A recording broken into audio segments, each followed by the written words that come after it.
ascoltando Libera, senza filtri né censura. La tua radio.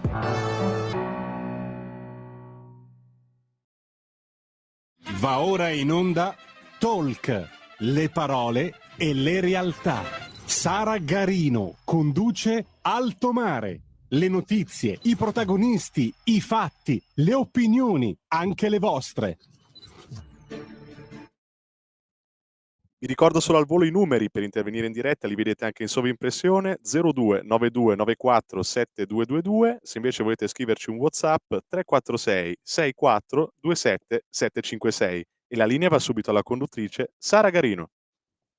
E grazie mille al nostro Federico, anche quest'oggi al timone della regia di Radio Libertà. Ben trovati a voi tutti. Federico ci ha già ricordato i numeri, io vi ricordo come di consueto come e dove potete seguirci: www.radiolibertà.net, la nostra web tv, la modalità DAB, l'applicazione scaricabile per cellulare e tablet, i canali social di Radio Libertà, quindi YouTube e Facebook, nonché il canale 252 del digitale terrestre, comodamente dal vostro televisore. E ora la parte più importante, tema e ospite della diretta di quest'oggi. È tornato a trovarci il professore Eugenio Capozzi, professore ordinario di storia contemporanea all'Università di Napoli, Suor Orsola Benincasa. Professore, ben trovato.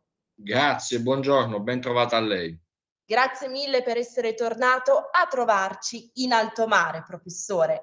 Abbiamo detto docente di storia contemporanea, ma mi manca una specifica, anche autore e saggista, in particolare autore del saggio Storia del mondo occidentale, cosa resta dell'età globale, che quest'oggi andremo per l'appunto a presentare, edizioni Rubettino. E allora, professore, dato che il titolo del suo libro e anche il titolo della puntata di oggi l'abbiamo mutuato, partiamo proprio da qua, partiamo proprio dal titolo. Ce lo legge, ce lo commenta nell'ottica, in chiave di tutti gli eventi, di tutti gli stravolgimenti, vorrei dire, a cui stiamo assistendo in punto geopolitica.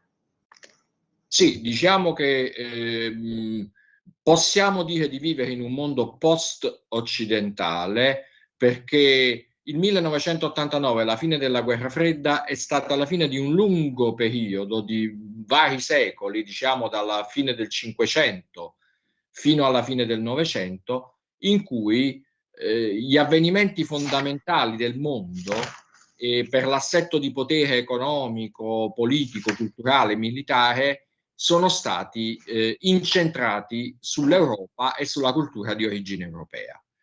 È stato il periodo dell'espansione dell'Occidente, prima delle potenze coloniali e poi dell'Occidente impegnato sugli Stati Uniti d'America. E questo periodo finisce con l'89, con la vittoria dell'Occidente contro il suo ultimo nemico, cioè l'ideologia comunista sovietica, e sembrava aprirsi un periodo di totale ulteriore dominio dell'Occidente, ma il trentennio e più che è passato, oggi, se vogliamo farne un consuntivo, ci dimostra che non è stato così. Il trentennio dell'epoca che noi chiamiamo era della globalizzazione, l'epoca post-guerra fredda, è stato un periodo in cui, anzi, l'egemonia dell'Occidente del mondo si è ristretta, l'assetto di potere economico, politico e militare nel mondo si è redistribuito, c'è stato un ridimensionamento dell'Occidente a favore di altri poli di potere economico e politico, e quindi noi siamo qui oggi a fare i conti con un mondo che è strutturalmente multipolare, anche se molti occidentali avevano pensato alla fine della guerra fredda che fosse diventato un mondo unipolare. Il mio libro è un tentativo di riassumere questo ultimo trentennio di storia mondiale a partire da questa constatazione: il mondo che secondo alcuni avrebbe dovuto essere unipolare invece è diventato stabilmente multipolare. Questo è un dato di fatto, è una realtà con cui bisogna fare i conti e con cui l'Occidente deve fare i conti se vuole sopravvivere in futuro se vuole portare avanti i suoi principi e i suoi valori. Assolutamente, professor Capozzi, su questo ci torneremo perché ne parla approfonditamente nel libro. Vorrei però fare con lei ancora un passaggio. Sin dal primo momento in cui mi ha presentato questo testo, mi ha colpito quell'età globale, globalizzazione. Subito nella mia testa si è aperto, come si suol dire, un pop-up con la scritta Fukuyama, quindi globalizzazione come fine della storia. Ecco, in quest'ottica, professore, come legge o rilegge meglio l'ultimo trentennio della storia mondiale e occidentale in particolare, come ci ho appena detto?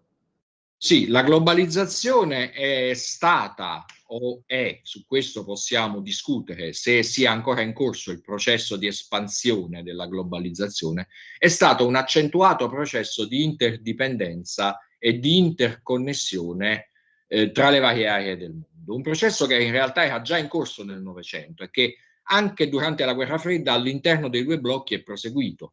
Negli anni Ottanta in Occidente già c'era un altissimo grado di globalizzazione economica, istituzionale e quindi con la fine della Guerra Fredda questo processo è continuato e si è accentuato. Però attenzione, come è stata letta da molti osservatori occidentali, lei ha fatto giustamente il nome di Francis Fukuyama, il processo di globalizzazione che si è andato espandendo dopo la fine della Guerra Fredda. È stato letto all'inizio prevalentemente come una occidentalizzazione del mondo e come un processo di integrazione inevitabile che sarebbe andato avanti indipendentemente dalla volontà di ciascuno verso un mondo che mano a mano, gradualmente, anche sempre più velocemente, adottava la way of life, il modo di vivere occidentale, inteso come modello sociale, società dei consumi, come modello economico, economia di mercato, come modello politico, democrazia pluralista, come modello giuridico e etico-politico, cioè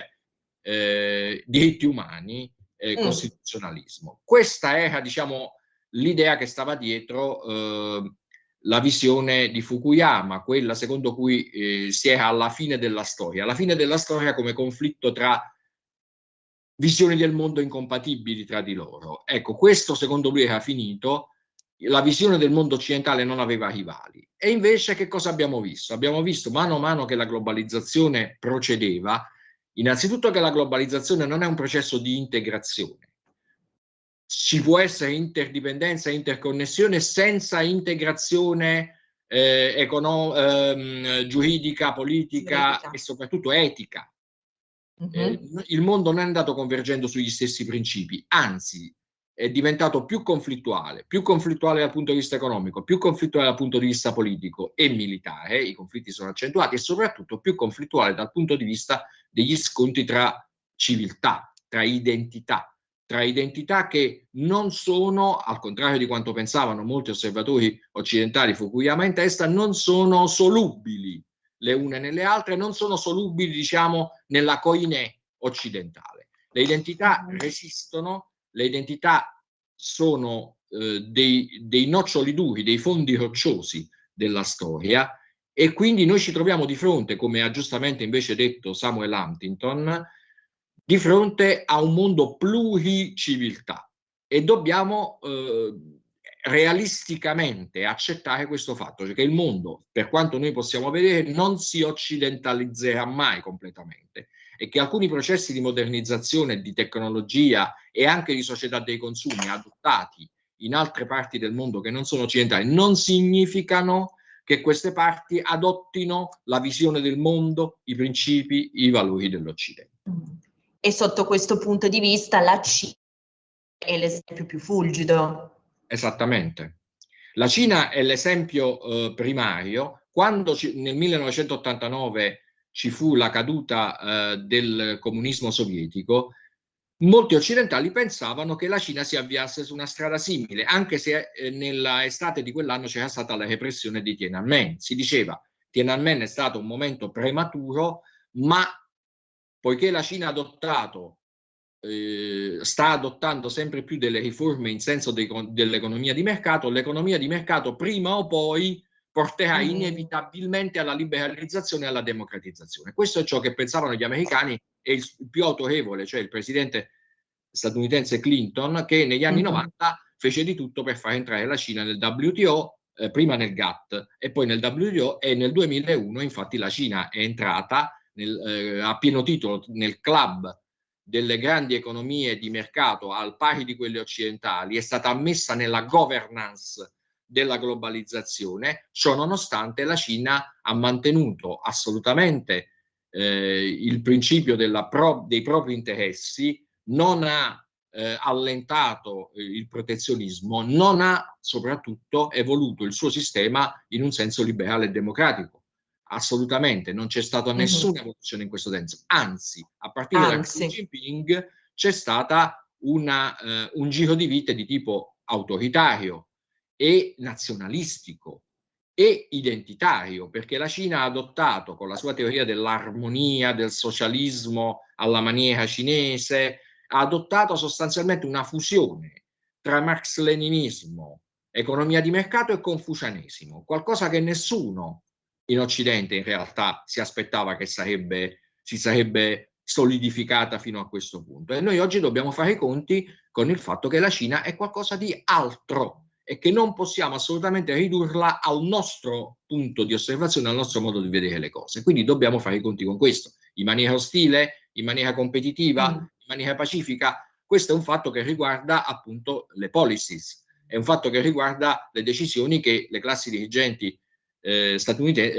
occidentali devono prendere. Però il dato di fatto è che non c'è stata la modernizzazione e anche l'economia di mercato non coincidono con il modo di vita occidentale nel senso di democrazia liberale.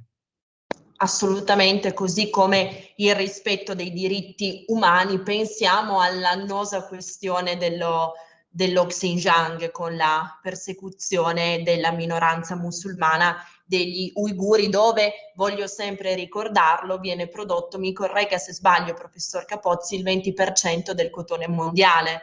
Quindi... Esattamente, e non è l'unico dato, c'è anche l'assoggettamento, la persecuzione e poi l'assoggettamento e l'addomesticamento delle chiese cristiane e in primis di quella cattolica, di tutti i tipi di dissidenza religiosa, qualsiasi religione che non sia diciamo la religione civile del confucianesimo politico adottata dal potere cinese viene perseguitata o deve essere addomesticata, come è stato con gli accordi tra la Chiesa cattolica e il regime cinese, che sostanzialmente hanno portato al controllo del regime sulle gerarchie della Chiesa, più ancora di quanto non ci fosse prima. Cioè, prima esistevano due chiese parallele, quella nazionalizzata e quella, diciamo, delle catacombe. Adesso anche quella delle catacombe è stata sostanzialmente inghiottita dalla prima.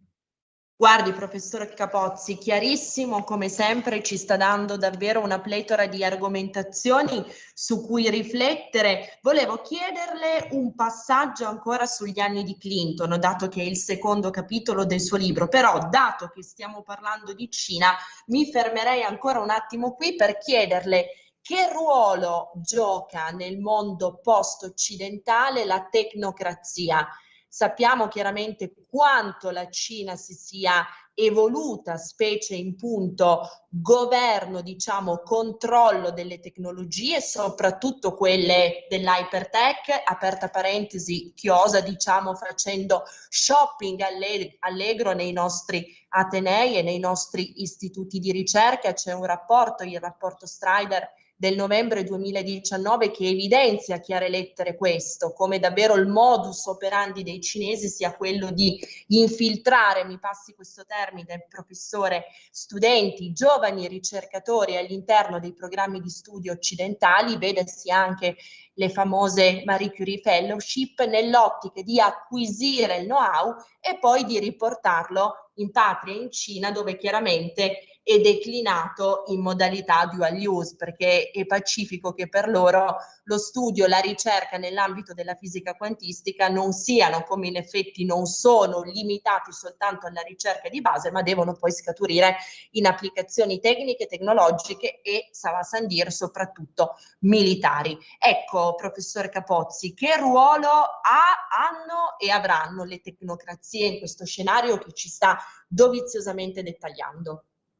Allora, la Cina attualmente, quelli che la studiano bene hanno maturato molte osservazioni che portano a questa conclusione. È un regime che unisce un aperto autoritarismo con la censura, con il controllo, con un regime che adotta la tecnologia per la sorveglianza e per la repressione del dissenso in maniera capillare, che è anche un regime paternalistico nel quale il partito che svolge una funzione di dirigista, di direttore d'orchestra, diciamo, dell'economia, che indica all'impresa, pur lasciando ad essa, all'impresa privata, pur lasciando ad essa il profitto, indica gli obiettivi fondamentali, le priorità, i settori nei quali investire e partecipa spesso a alle imprese. Ebbene, in questo sistema dirigistico c'è anche un aspetto paternalistico in cui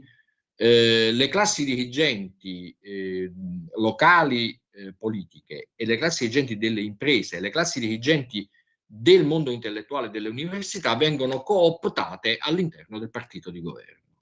Vengono scelti, diciamo, con una logica meritocratico-efficientista e vengono messi all'interno della classe dirigente. Questo fa sì che l'autoritarismo del Partito Comunista Cinese sia notevolmente infiltrato da una concezione tecnocratica ed efficientista. E questo porta a riflettere molto su come questo tipo di concezione, secondo cui politica e tecnica si vanno sempre più fondendo, si sia in realtà diffuso anche al di là dei confini cinesi e abbia avuto molta fortuna, stia avendo molta fortuna anche in Occidente.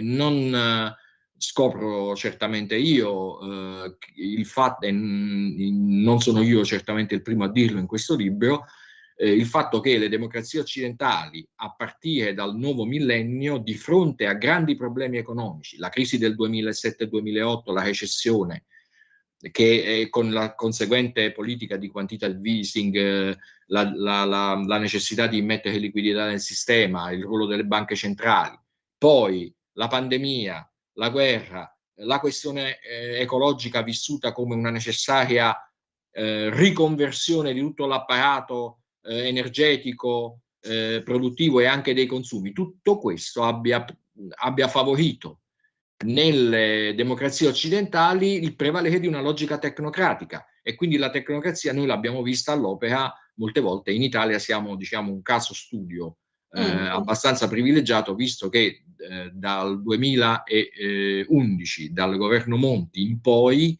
abbiamo avuto parecchie soluzioni o emergenziali o apertamente tecnocratiche, di cui quella di Draghi è stata sicuramente l'esempio più compiuto, in cui non a caso Draghi non è solo il tecnocrate e l'economista, ma è l'ex governatore della Banca Centrale Europea, cioè quella che aveva tenuto le redini del sistema del quantitative easing, che è stato la respirazione a bocca, diciamo, delle economie e delle società europee, e non soltanto europee, pensiamo alla Federal Reserve anche a Tokyo e altri luoghi, per superare una recessione che è diventata cronica, una stagnazione che era diventata cronica. Quindi la mentalità tecnocratica unita agli sviluppi ormai incredibili della rivoluzione digitale comporta un fortissimo rischio, diciamo, di importazione anche non voluta del modello cinese in una certa misura nelle democrazie occidentali, con tutto ciò che ne consegue, anche in termini di controllo e di sorveglianza, perché i rischi della tecnologia utilizzata per limitare le libertà individuali sono ben presenti anche in Occidente.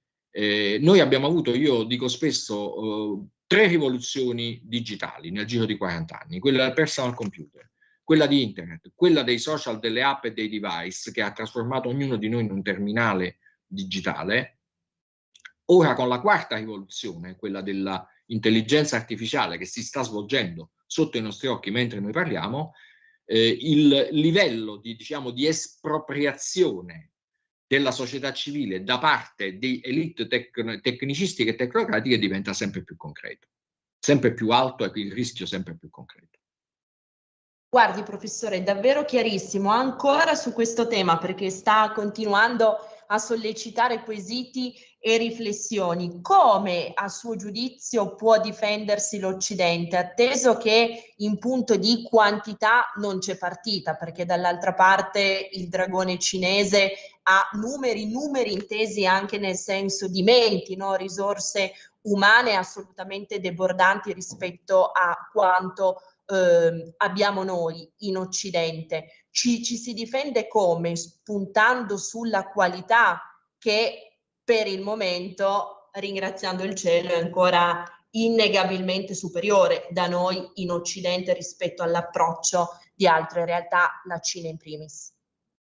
Allora, io credo che da questo punto di vista, prima di un discorso e oltre un discorso puramente economico, va fatto un discorso culturale e poi di politica e di strategie di politica internazionale. Da un punto di vista economico, indubbiamente l'Occidente ha ancora delle punte di eccellenza nell'economia della tecnologia che la Cina e altri paesi, perché noi stiamo parlando della Cina, ma dobbiamo oggi prendere in considerazione almeno, quantomeno l'India come paese che sta raggiungendo degli standard di crescita economica e anche di avanzamento della congiunzione tra economia e tecnologia e ricerca molto alta. Ebbene, nonché demografico anche, professore. Nonché demografico, e ci arrivo. Il discorso economico vede ancora l'Occidente avere delle punte di eccellenza. Però sappiamo che queste punte di eccellenza sono quasi ormai unicamente concentrate nel settore dell'high tech. Abbiamo tutto un settore di piccole e medie imprese, di terziario e di imprese, diciamo così, manifatturiere tradizionali, che sono state letteralmente massacrate, messe a durissima prova da quando la globalizzazione è diventata appunto un riequilibrio, un ridimensionamento dell'Occidente. Abbiamo delle società che sono fortemente lacerate, fortemente divise tra grandi elite super competitive e delle masse impoverite, in cui i ceti medi si sono proletarizzati. L'ex proletariato si è sottoproletarizzato e ha prevalso quella che si chiama la gig economy, cioè un'economia del precariato, un'economia della prestazione che non consente sicurezza, che non consente stabilità sociale e che ha favorito anche una grandissima instabilità politica, polarizzando la politica tra, diciamo così, globalismo e antiglobalismo, globalismo e sovranismo, e in questo modo appunto favorendo l'antipolitica e la tecnocrazia ai danni delle democrazie liberali. Detto questo, quindi, l'Occidente cosa deve fare? Innanzitutto rendersi conto, cioè cosa deve fare? Non siamo noi che dobbiamo dirlo, ci mancherebbe altro. Io in particolare, che sono molto umilmente uno storico e cerco di ricostruire quello che è stato e non mi sogno di dare, diciamo, istruzioni a nessuno. Il dato di fatto è questo: viviamo in un mondo multiciviltà e multipolare. Qual è l'interesse dell'Occidente? L'interesse dell'Occidente è innanzitutto, questo lo diceva Huntington, che almeno non è uno storico ma è un politologo, è compattare dal punto di vista culturale e sociale le proprie società. Compattarle, cioè ricongiungersi con la propria identità culturale, perseguire la stabilità nelle proprie società, il che significa favorire le proprie imprese, quindi anche un certo grado di mura di protezionistiche restaurate dagli Stati Uniti durante la presidenza Trump nei confronti della Cina, sono tutto sommato qualcosa di inevitabile, quantomeno fino a che non si ridiscutono tutte le regole dei commerci mondiali per evitare una concorrenza al ribasso che è stata letale. E poi parlare della questione della natalità e della demografia, che è una questione assolutamente centrale, perché è vero che il reddito pro capite non è la stessa cosa del PIL Ecco, generale. professore, su questo la interromperei Sì. per 60 secondi, facciamo un breve stacco pubblicitario e poi ripartiamo proprio da qui, dal discorso Benissimo. demografia. Stai ascoltando Radio Libertà, la tua voce libera, senza filtri né censure, la tua radio.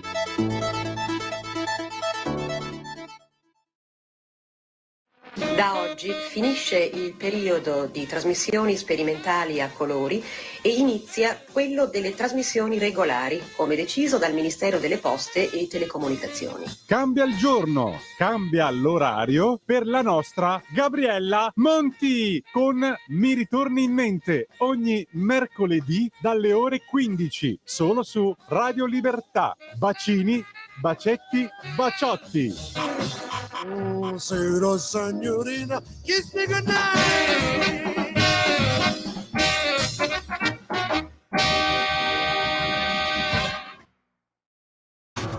Stai ascoltando Radio Libertà. la tua voce libera, senza filtri né censura. La tua radio. E la linea torna a Sara Garino.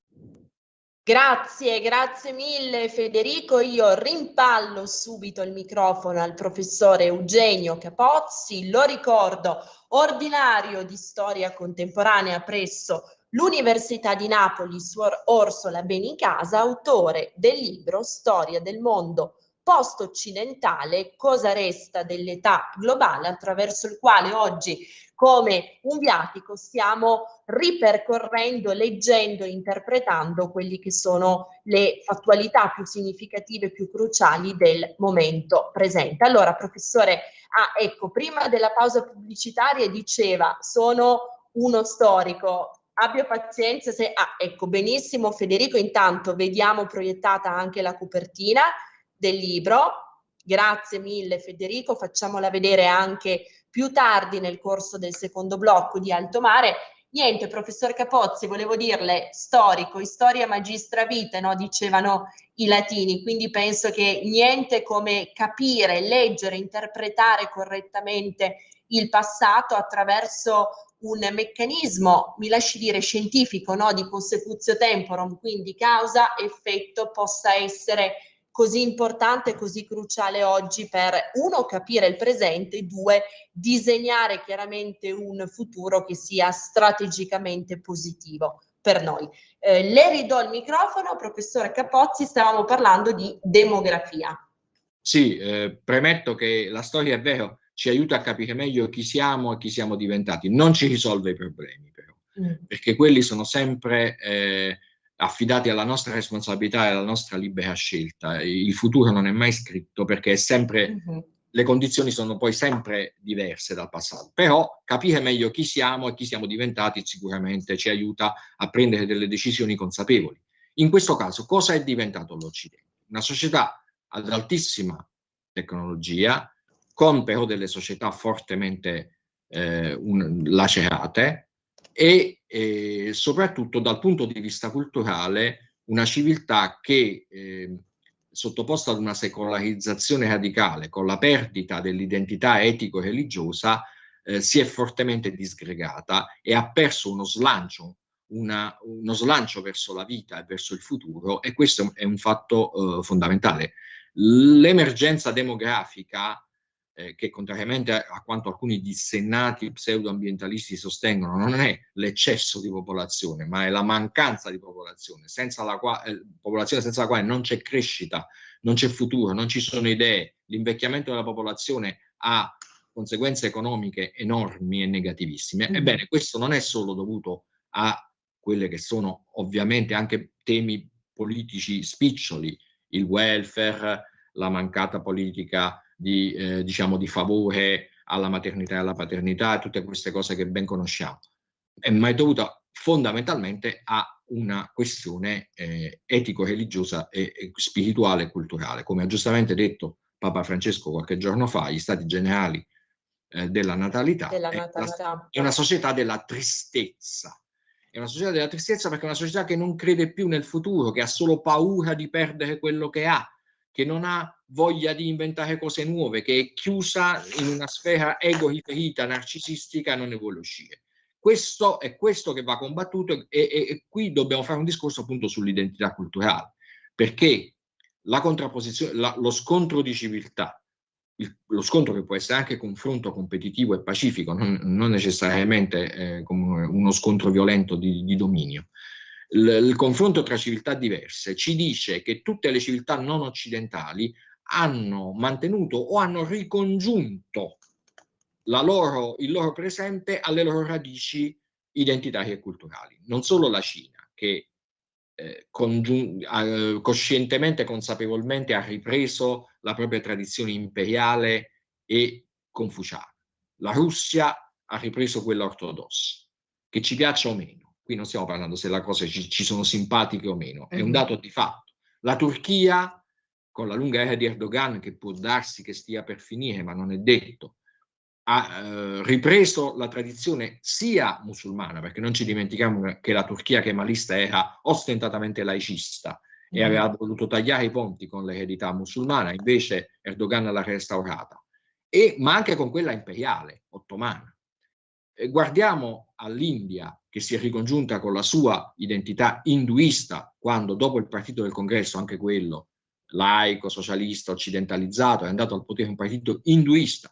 Che cosa ne è derivato? Economia di mercato sì, tecnologia sì, ma legame con le radici. Ecco, in mezzo a questo quadro, l'unica civiltà che non si vuole porre nelle sue classi dirigenti il problema di mantenere, ricongiungere un legame forte con le proprie radici culturali e spirituali sembra l'Occidente. È l'unica civiltà in cui si crede che si possa vivere in una civiltà completamente priva di religione e poi si coniano continuamente nuove religioni. Il politically correct è una continua fucina di religiosità idolatriche, come è l'ambientalismo dissennato che noi vediamo trionfare oggi, una sorta di culto dell'ecosistema, dell'antiumano, un'idolatria green. Di idolatria green che è il frutto di una mancanza di religione, ma si può ricostruire per mano di legge come dire, un qualcosa che nelle menti e nei cuori non c'è più. No, però bisogna porre il problema culturale, perché altrimenti noi ci rassegniamo ad una civiltà che si va disgregando e quindi è destinata a essere colonizzata dopo essere stata per tanti secoli una civiltà di colonizzatori, e certamente noi questo non dobbiamo rimpiangerlo, ci mancherebbe altro,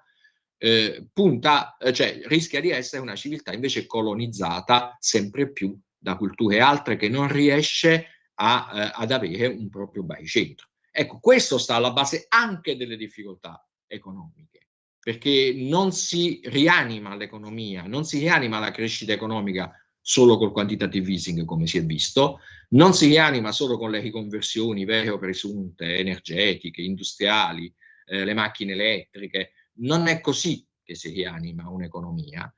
Rischiamo di andare in una stagnazione che diventa a tempo indeterminato, un impoverimento che diventa perenne e che chiama a sua volta autoritarismo, perché società che si impoveriscono stabilmente, per essere governate, per evitare i tumulti sociali che inevitabilmente ne conseguono, sempre più si affidano a dei poteri più o meno apertamente dirigisti, centralizzati, autoritari, paternalistici per l'appunto, tecnocratici, e questo è un rischio in cui noi siamo già dentro, e quindi bisogna cominciare, io credo, un discorso culturale.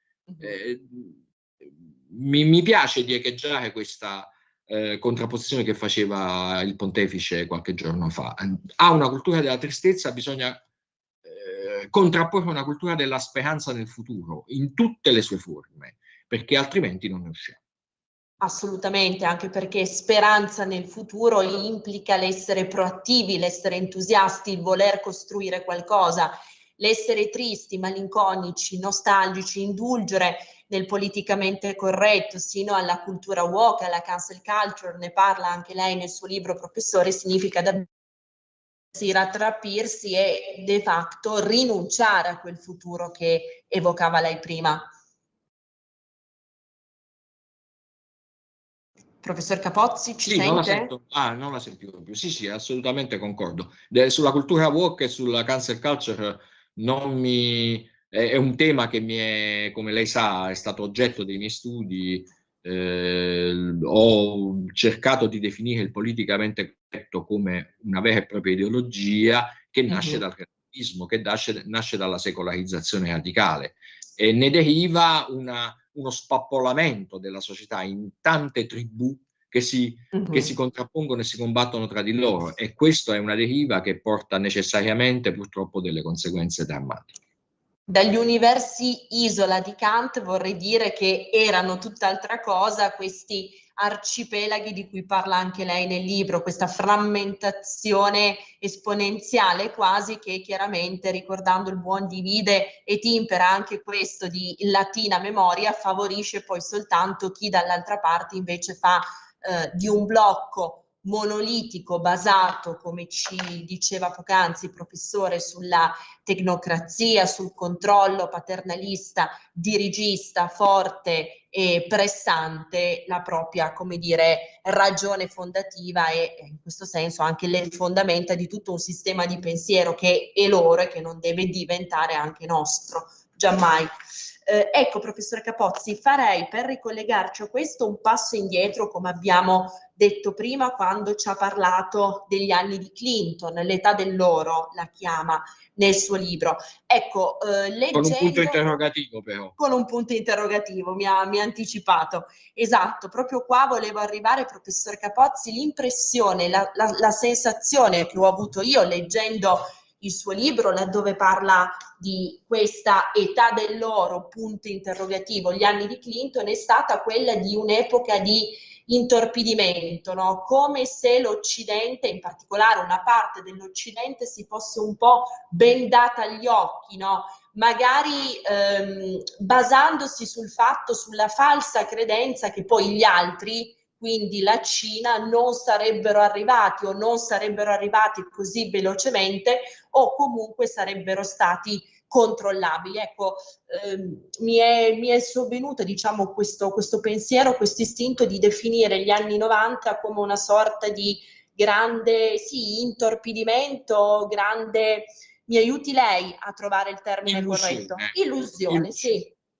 Io chiamo il mio primo capitolo l'illusione unipolare, e nell'illusione unipolare rientrava questa idea che è stata sintetizzata nel famosissimo, poi celeberrimo slogan coniato dalla campagna elettorale di Clinton nel 92, "It's the economy stupid", che non è una frase detta da Clinton ma da uno dei suoi spin doctors, però è significativa, che è, come dire, perché riassume lo spirito di un'epoca. Lasciate fare all'economia e le cose andranno da sole, e non soltanto nella politica interna ma anche in quella internazionale.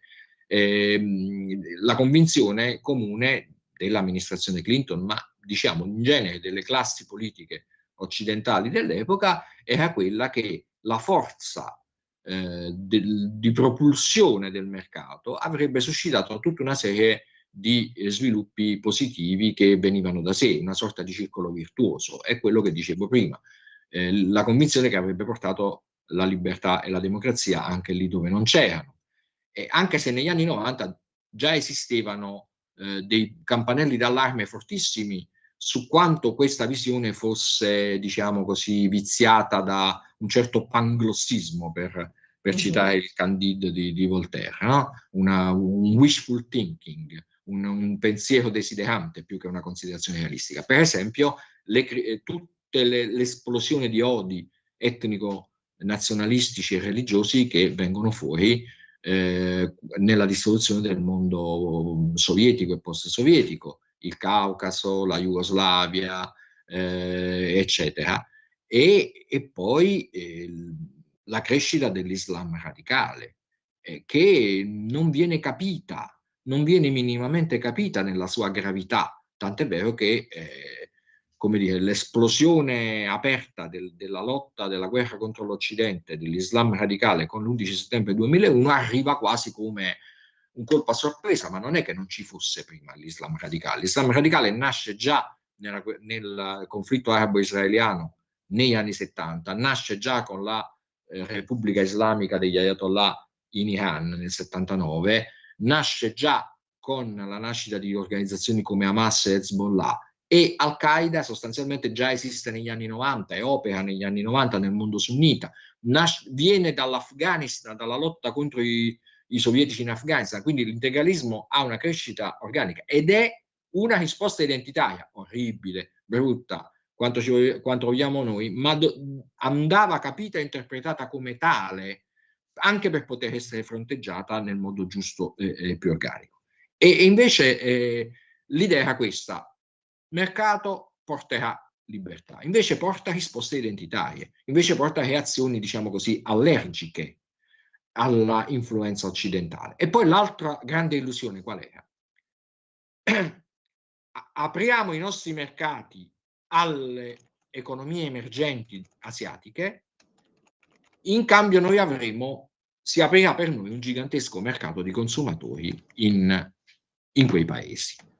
3 miliardi, all'epoca non erano ancora 3 miliardi, ma erano 2 miliardi e mezzo più o meno tra Cina e India, più l'Indocina, più la Malesia, più tutte queste cose qua. Si pensava, si apre un Bengodi per le nostre aziende, esporteremo come non abbiamo mai fatto prima. Questo non è successo, è successo l'inverso, che le aziende hanno delocalizzato, è nata una vera e propria economia della delocalizzazione, per cui le grandi aziende hanno sicuramente prosperato, ma l'occupazione si è ridotta, e invece ne hanno beneficiato proprio quelle economie emergenti che hanno messo a frutto i risultati della delocalizzazione fatta alle aziende occidentali. Quindi sono state due illusioni, una di tipo etico-politico, il mercato porta libertà, porta democrazia. E anche l'altra illusione che ne consegue, dove passano le merci non passano gli eserciti. Quante volte ce lo siamo sentiti? Quante volte si è stato dimostrato che invece non è vero, non ultimo nei conflitti che sono scoppiati in ultimi anni. E poi l'altra illusione, appunto, si aprono i grandi mercati. Purtroppo non è stato così.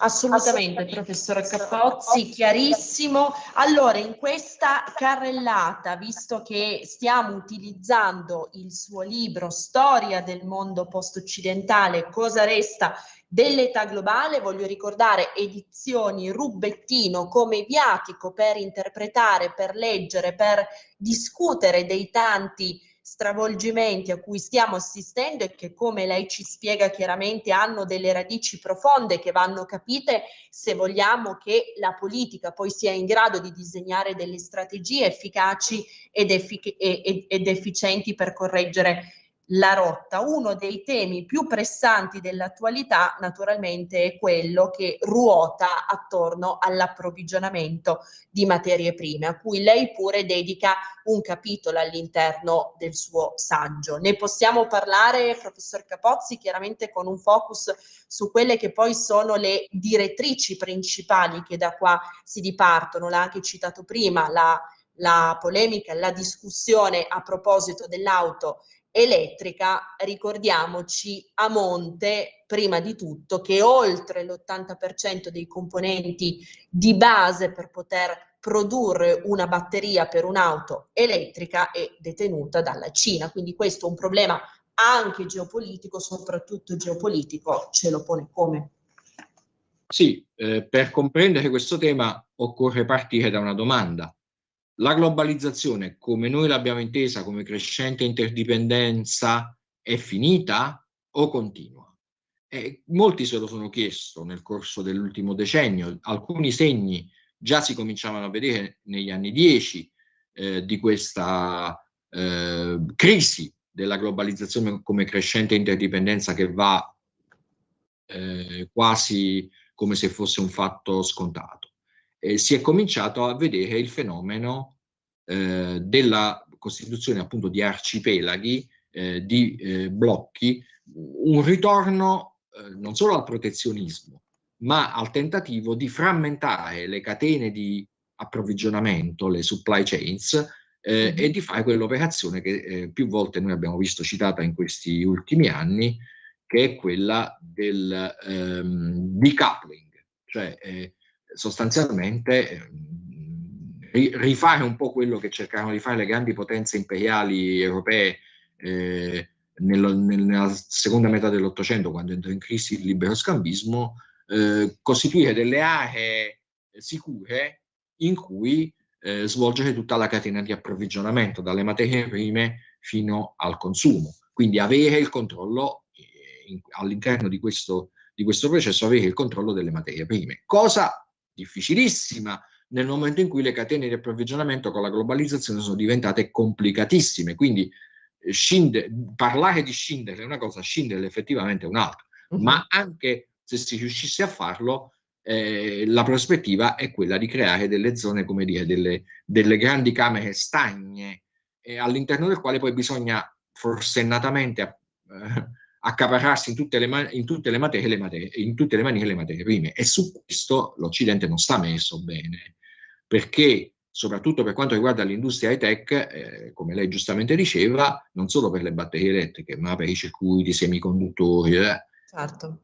o queste materie prime sono situate in paesi in questo momento considerati ostili dall'Occidente, come la Cina e la Russia, o sono situati in paesi come quelli africani, dove sia la Cina che la Russia hanno fatto un'opera di penetrazione e hanno un'influenza economica e politica molto forte, ed è difficile a questo punto per l'Occidente scalzarla.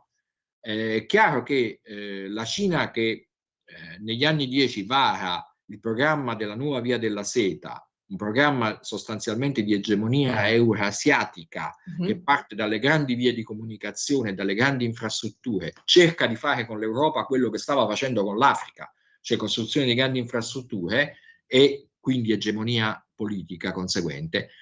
L'Occidente ha fermato questa tendenza, questo incantamento, nel quale, non ce lo dimentichiamo, l'Italia cade firmando il famoso memorandum sulla via della seta nel 2019, che adesso non si sa, è una patata bollente in mano al governo e non si sa come deve essere considerato. In qualche modo si cercherà di metterlo su un binario morto, ma soprattutto quello era il punto culminante di un'operazione di egemonia che però esiste comunque, proprio perché in un clima di crescente separazione in camere stagne di ciò che una volta erano i mercati che erano strettamente interdipendenti, l'Occidente è in una situazione di grossa difficoltà. Guardi, professor Capozzi, grazie davvero per questa cavalcata che ci ha fatto fare oggi. Naturalmente non abbiamo esaurito gli argomenti, quindi è invitato sin d'ora per una prossima puntata, perché purtroppo...